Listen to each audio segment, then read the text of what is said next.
नमस्कार, स्वागत है आपका। आप देख रहे हैं हमारी खास पेशकश लीगल हेल्पलाइन और मैं हूं आपके साथ अनंत। इस देश का लोकतंत्र इस देश की खूबसूरती का एक अभिन्न अंग है, जहां जनता के लिए, जनता द्वारा शासन के एक सूत्र पर चलते हुए हर एक नागरिक को समानता के साथ स्वेच्छा से जीने का अधिकार दिया जाता है। लोकतंत्र की आत्मा संविधान को कहा जाना गलत नहीं होगा और इसी संविधान का प्रियम्बल यानी संविधान की प्रस्तावना भी समाज के हर व्यक्ति के लिए समता और न्याय की बात करता है। कानून हर समस्या के सही प्रारूप में समाधान के लिए मौजूद है, लेकिन सही जानकारी ना होने या कानूनी पेचीदगियों के चलते समाज का एक बड़ा हिस्सा सही समय पर न्याय हासिल करने में असमर्थ महसूस करता है। और इसी अंतर को खत्म करने के लिए इंडिया लीगल रिसर्च फाउंडेशन की इनिशिएटिव लीगल हेल्पलाइन में हम यहां मौजूद हैं आपकी हर कानूनी समस्या में आपकी सहायता के लिए।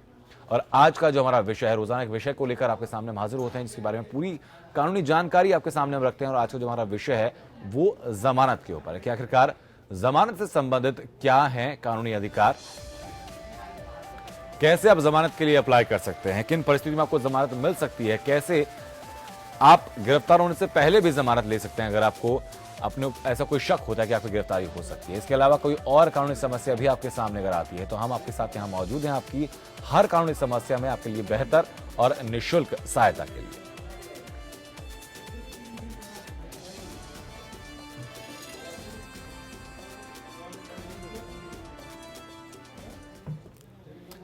और हमारे साथ स्टूडियो में खास मेहमान मौजूद हैं, मिस्टर मनन हमारे साथ मौजूद हैं आज, जिनको बेहतर तरीके से आपको समझाएंगे कि आखिरकार जमानत को लेकर आपके कानूनी अधिकार क्या क्या हैं। सर, बहुत बहुत स्वागत है आपका।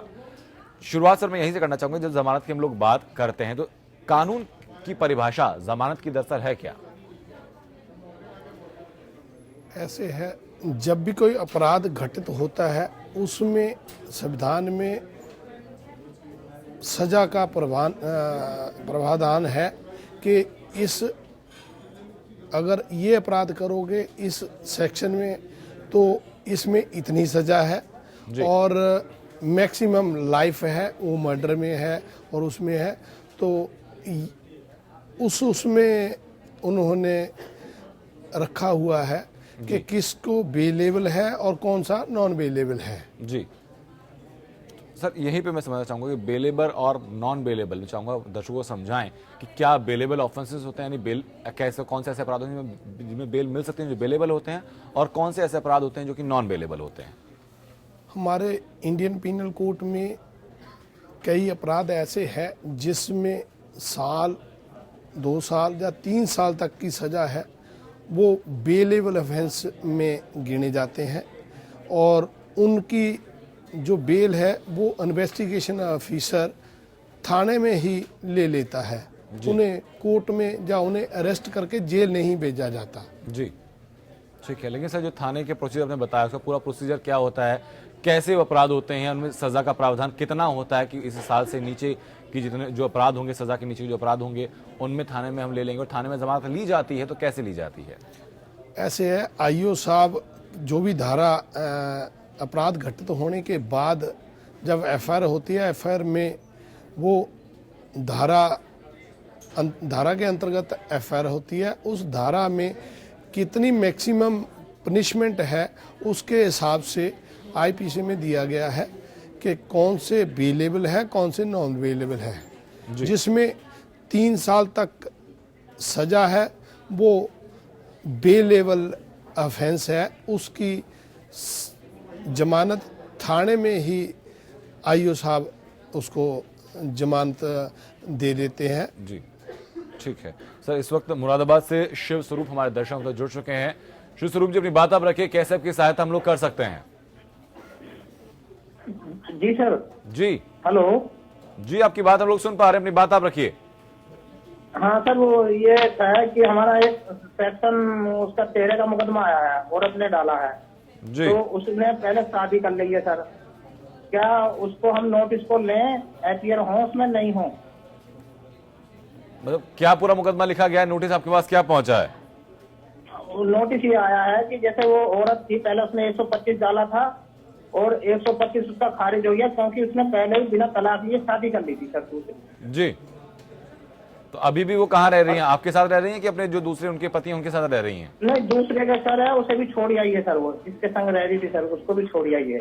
जी, अब उन्होंने उसकी शादी हमने प्रूफ कर दी थी सर, एक मिनट सर, उसकी शादी प्रूफ कर दी थी फैमिली कोर्ट से, और जी। फिर उसने अपील दायर की हाई कोर्ट में, तो हाई कोर्ट से मुकदमा हार गई और अब उसने 13A में मुकदमा डाला है संबंध विच्छेद का। जी और उसके 494 का मामला भी लंबित चल गया सर हाई कोर्ट में भी, ठीक है। दूसरी शादी का। अनंत साहब आपके पास मैं आऊंगा इस चीज को लेकर कि कैसे क्या इनको करना चाहिए अगर 13 का मुकदमा ऐसी ये परिस्थिति में इनको दिया गया। फैमिली कोर्ट से आपको 13A का आया होगा, ये इसमें कोई ये वो नहीं है, आईपीसी की धारा कोई नहीं है, फैमिली कोर्ट से है 13A का, ये डिवोर्स के उसमें है, फैमिली कोर्ट से है, सेशन कोर्ट फैमिली कोर्ट की से आपको नोटिस आया है कि आप अपीयर हों अपने वकील साहब को लेके और आप पे ये दावा है और इसका आप जवाब दीजिए। तो इनको सर क्योंकि वो पहले बिना तलाक लिए शादी कर चुके हैं तो संबंध विच्छेद वहीं से माना जाएगा या फिर इनको इस नोटिस को एक्सेप्ट करना चाहिए? नहीं, ये ऐसे है जी, अगर पहले ये इन्होंने शादी पहले कर ली है, सेकंड टाइम इनसे कर रही है, तो वो शादी ही अनवैलिड है, जी। वो वैलिड नहीं है शादी जी as for Hindu Marriage Act. जी अगर हिंदू है तो दूसरी शादी पहले के होते हुए बिना उनके तलाक लिए दूसरी शादी इनवैलिड है। ठीक है सर। इस वक्त दिल्ली से एस प्रसाद हमारे दर्शक जुड़ चुके हैं हम तक। सर अपनी बात आप रखें, कैसे आपकी सहायता हम लोग कर सकते हैं? हेलो जी हाँ जी जी सर अपनी बात आप मैं रखें, ये कैसे? कह- जी सर। हेलो सर, मैं ये कह रहा था कि क्या बोलते हैं मेरे बेटे पे मेरी उसकी बहू ने केस चलाया है और साथ में हम लोगों का भी हम लोगों का नाम भी दिया हुआ है, जबकि उसके साथ 4 साल से 1 साल भी साथ नहीं रही, वो 1 साल से अलग हो गई है। जी तो 4 साल हो गए उसको अलग हुए, फिर भी उसने अभी जो वुमेन सेल में केस डाल दिया है, वुमेन सेल में केस डालने का हमारा नाम भी लिखा हुआ है उसने, मतलब उसने हम पे भी एलिगेशन लगाए। एस प्रसाद जी बेहतर होगा कि इसके लिए जो केस आपके खिलाफ डाला गया है तो उसकी कॉपी आप हम तक पहुंचा दें, तो क्या क्या सेक्शन उसमें लगाए गए हैं, क्या भाषा उस शिकायत की है, उसको देखने के बाद हम लोग बेहतर स्थिति में होंगे कि अब तो कोई भी सहायता हम लोग पहुंचा पाएंगे। सर लेकिन आपके पास मैं आता हूं कि क्या इनको करना चाहिए वैसे मोटे तौर पर? अभी तो उन्होंने कंप्लेंट डाली है, सास ससुर नान सबके नाम लिखे हैं, यही होगा इनके साथ और इनको फिक्र करने की जरूरत नहीं है। 2014 में Arnesh Kumar versus state of Bihar की जजमेंट आ चुकी है, उसमें जेल क्लियर कट होने पर सुप्रीम कोर्ट ने कहा है कि सास ससुर और ननद किसी का कोई वो नहीं है, सिर्फ जिससे शादी हुई है उसी पे केस रजिस्टर्ड होगा। अगर केस रजिस्टर्ड भी होता है तो उसे भी अरेस्ट नहीं करेंगे, उसे भी नोटिस देंगे, आप न्यायालय देखेगी कि इसे जेल भेजना है या जमानत देनी है। तो इन्हें फिक्र करने की कोई जरूरत नहीं, अभी तो वो इन्हें समझौते के लिए बुला रहे हैं वहाँ। चलिए मैं उम्मीद करता हूं प्रसाद साहब की जो बातें मनन साहब ने कही हैं वो आपके लिए बेहतर कामगार साबित होंगी। उसके अलावा कोई दिक्कत अगर आपके सामने आती है इस संबंध में कोई भी, तो आप फौरन हम तक जुड़ सकते हैं और बेहतर सहायता, निःशुल्क कानूनी सहायता आप हमसे प्राप्त कर सकते हैं। बहुत बहुत शुक्रिया आपका आप तक जुड़ने के लिए। सर बेलेबल ऑफेंसेस की हम लोगों ने बात की है, नॉन बेलेबल ऑफेंसेस के बारे में फिर क्या होता है? क्या जैसा कि शब्द अपने आप में कि नॉन बेलेबल, तो उसमें क्या बेल होती ही नहीं है? अगर होती है तो कैसे होती है? ऐसे है जी, जब भी अपराध घटित होने के बाद एफआईआर हो जाती है तो कई सेक्शन ऐसे हैं जो नॉन बेलेबल होते हैं, जिसमें बेल आपको सिर्फ न्यायालय ही देगी, उसमें पुलिस वाला या आईओ की पावर नहीं है कि उसमें वो बेल दे जाए जी आपको। तो उसके लिए आपको एंटीसिपेटरी बेल या रेगुलर बेल कोर्ट से लेनी पड़ती है जी। जी तो सर कोर्ट से बेल एप्लीकेशन देने के लिए क्या फॉर्मेलिटीज होती हैं, क्या पूरा प्रोसीजर उसका रहता है? एंटीसिपेटरी बेल के लिए तो आप वकील के थ्रू अंदर जाने से पहले, अरेस्ट होने से पहले एंटीसिपेटरी बेल मूव कर सकते हैं जी। और दूसरा, अगर आपको अरेस्ट कर लिया गया है तो आप अपने वकील के थ्रू कोर्ट में एप्लीकेशन मूव कर सकते हैं, न्यायालय उसकी सुनवाई करती है। ठीक है सर। एंटीसिपेटरी बेल यानी कि अग्रिम जमानत के हम लोग अप्लाई कर अग्रिम जमानत तब कर सकते हैं अगर आपको शंका है कि मेरे को इसमें केस में जेल भेजा जा सकता है। ठीक है, लेकिन सर अगर वो हीनियस क्राइम होता है, कोई घृणित अपराध होता है, तो क्या उस मामले में भी एंटीसिपेटरी बेल हम लोग ले सकते हैं? ऐसे है जी, कोई भी अपराध है, हरेक नागरिक के पास अपना कानूनी अधिकार है कि वो बेल एप्लीकेशन मूव कर सकता है और अग्रिम जमानत पे बहस करवा सकता है और न्यायालय को बता सकता है कि मेरे खिलाफ जो भी ये एफआईआर हुई है ये झूठी है और मैं निर्दोष हूँ। जब तक ट्रायल चलेगा मेरे को जेल जाने की ज़रूरत नहीं है, मुझे जमानत दी जाए, मैं कोर्ट में अपने आप या जमानती के थ्रू उपस्थित हो जाऊंगा। ठीक है। सो इस वक्त लखनऊ से अंकुर हमारे दर्शक। अंकुर, अपनी बात आप रखें, कैसे आपकी सहायता हम लोग कर सकते हैं?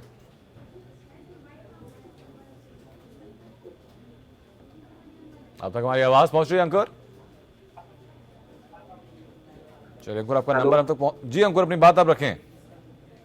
अरे सर, और मैंने इसमें मैंने जी सर, जी आवाज आ रही है सर। मेरे आरसी कट गई है विजिलेंस जी सर। मैंने लाइट के लिए अप्लाई किया तो विजिलेंस वालों ने पकड़ लिया था, कटिया और लेबरों ने लगा दिया था। तो फिर उसमें आरसी विजिलेंस वालों ने जुर्माना दिया तो मैंने 8,000 रुपया जुर्माना दे दिया। उसके बावजूद भी मेरे को बिल बाहरों से बिल बना के 65,000 कुछ करके बना के भेज दिया 1 साल का, बल्कि हमारे घर पे कोई कनेक्शन है नहीं है। तो सर मैं सब कहीं जा चुका हूँ लेकिन कहीं सुनवाई नहीं हो रही। तो यानी पहले बिजली का कनेक्शन आपके पास अवैध था, आपने अप्लाई किया हुआ था, लेकिन इसी बीच आपके यहाँ छापेमारी हो गई, फिर जुर्माना आपने भरा। हमारा कनेक्शन मिला ही नहीं है। मेरे घर पर अभी तक 2 साल हो गया, मुझे कनेक्शन नहीं मिला ही नहीं। तो आपने अप्लाई किया था कनेक्शन, कब अप्लाई किया आपने कनेक्शन के लिए? सर मैंने कनेक्शन, क्योंकि मैं जब घर बनवा रहा था उस समय मैंने अप्लाई किया था तो मुझे कनेक्शन मिला नहीं, बल्कि उसके बाद मैंने जब मैं शुरुआत में जब घर बनवाना चाह रहा था उसी समय मैंने अप्लाई किया, लेकिन कनेक्शन मिला नहीं था। फिर उसमें मैं प्लॉट पता नहीं, लेबरों ने कटिया लगा दिया। फिर तो विजिलेंस वालों ने आया तो मुझे बोला कि आपने कटिया लगाई। सर 2009 में आपने अप्लाई किया, 2009 में आपको कनेक्शन नहीं मिला, उसके बाद दोबारा अप्लाई किया आपने, विभाग में फिर पूछा कि कनेक्शन क्यों नहीं मिला अभी तक? सर मैंने वो हुआ है ना कि हमारे घर से 100 मीटर की दूर पे लाइन था, इसलिए कनेक्शन नहीं मिल पा रहा था। चलिए ठीक है। मना साहब, आपके पास मैं आता हूं कि क्या इसमें क्या कुछ कानून का प्रावधान है या फिर विभाग के पास जाके इनको अपनी शिकायत दर्ज करानी होगी? इसमें ये उच्च न्यायालय में अपनी एप्लीकेशन लगा सकते हैं। इलाहाबाद हाई कोर्ट के अलावा लखनऊ में भी उच्च न्यायालय की एक बेंच है, वहाँ ये अपनी एप्लीकेशन मूव कर सकते हैं और अपना केस वहाँ अपने घर की फ़ोटो खींच के और अपने वकील के थ्रू वहाँ ये केस लगा सकते हैं, तो इनको रिलीफ मिल जाएगा वहाँ से। ठीक है। इस वक्त दुर्गेश हमारे दर्शक जुड़ चुके हैं हम तक। दुर्गेश, अपनी बात आप रखें, कैसे आपकी सहायता हम लोग कर सकते हैं? दुर्गेश, आपका नंबर तो पहुंच चुका है। इंडिया लीगल रिसर्च फाउंडेशन की टीम आपको जल्द कॉल करेगी और बेहतर सहायता आपकी समस्या जानकर आप तक जरूर पहुंचाएगी। बहुत बहुत शुक्रिया आपका हम तक कॉल करने के लिए। मना साहब, एक बात मैं जानना चाहूंगा कि दरअसल कई दफा हम ऐसा देखते हैं कि आरोपी को गिरफ्तार कर लिया जाता है, वो जेल में रहता है, लेकिन पुलिस की तरफ से चार्जशीट दाखिल करने में बहुत देरी हो जाती है, जिसकी वजह से केस भी डिले होता जाता है, जमानत भी डिले होती जाती है। तो क्या चार्जशीट दायर करने के लिए कोई टाइम पीरियड फिक्स किया गया है कि पुलिस बाध्य रहेगी, इन्वेस्टिगेशन ऑफिसर बाध्य रहेगा इतने वक्त में चार्जशीट दाखिल करने के लिए? जिस केस में मैक्सिमम सज़ा 3 साल तक है उसमें 60 दिन के अंदर अंदर पुलिस को चालान पेश करना होता है कोर्ट में। अगर वो 60 दिन के बाद अंदर चालान ना पेश करे तो 60 दिन के बाद 61वें दिन तो एक्यूज का राइट हो जाता है कि वो उसको 167(2) में बेल दी जाती है, बेल ग्रांट कर देती है, कोर्ट कर देती है। पर उसमें ये है कि एप्लीकेशन मूव कर देनी चाहिए जी, चाहे वो अपने हाथ से कर दे। हाँ। पर एप्लीकेशन मूव कर देनी चाहिए। कई सेक्शन ऐसे हैं जिसमें मैक्सिमम पनिशमेंट 7 साल से ज़्यादा है, उसमें 90 दिन के अंदर चार्जशीट पेश करनी होती है। अगर 90 दिन में नहीं करते तो 90 दिन के बाद उनके पास कानूनी अधिकार है कि वो बेल 167(2) में मूव करें, तो उसमें हर हालत में बेल होती है। ठीक है। इस वक्त मिर्जापुर से कृपा शंकर हमारे दर्शक हम तक जुड़ चुके हैं। कृपा शंकर जी, अपनी बात आप रखें, कैसे आपकी सहायता हम लोग कर सकते हैं? जी सर, आपका नंबर अब तक जरूर पहुंच गया है। हमारी team, India legal research foundation team, आपको जल्द कॉल करेगी और बेहतर सहायता आपकी जरूर की जाएगी। इस वक्त मथुरा से मोहित हमारे दर्शक। मोहित, अपनी बात आप रखें, कैसे आपकी सहायता हम लोग कर सकते हैं? चलिए ठीक है। सर हम लोगों ने इंटरिम बिल की बात की है, एंटीसिपेटरी बिल की बात की है, लेकिन अब जब नॉर्मल कोई केस चल रहा होता है, किसी की तबीयत ठीक नहीं होती है या फिर कोई और बीमारी है, तो क्या मेडिकल ग्राउंड्स भी एक ग्राउंड बन सकते हैं, मेडिकल कंडीशन भी ग्राउंड बन सकता है जमानत लेने के लिए?